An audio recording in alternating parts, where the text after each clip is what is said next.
And let's actually start here in settings. So, over on the left side here, we have 3 primary sections, and then a 4th, where we clear the local database. This is essentially the equivalent of clearing your browser's cache for website data.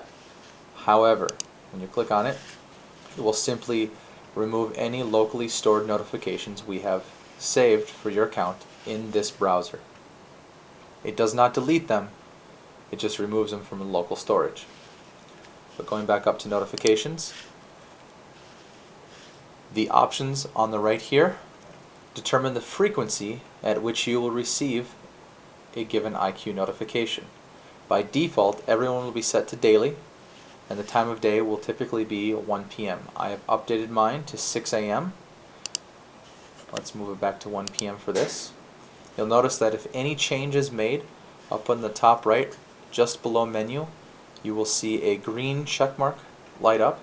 This is the universal submit button within iCue Manager. If you select anything or choose anything or make a change that needs to be added or addressed at the server, you will commit that change here.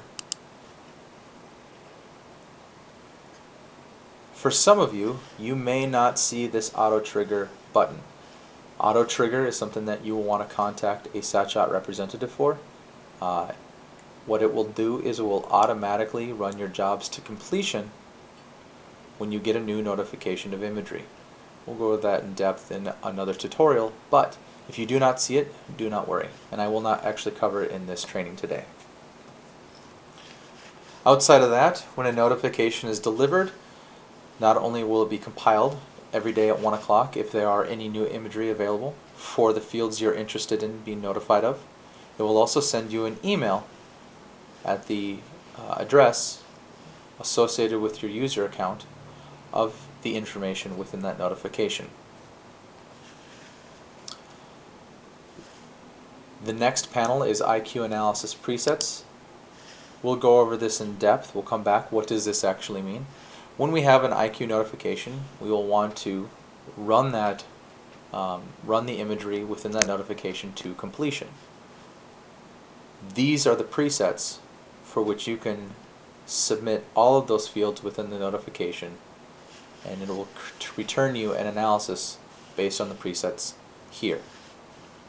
I am, say for instance, interested in the NDVI red and the NIR, creating a 31 zone equal interval with the Satshot standard, that's this table here,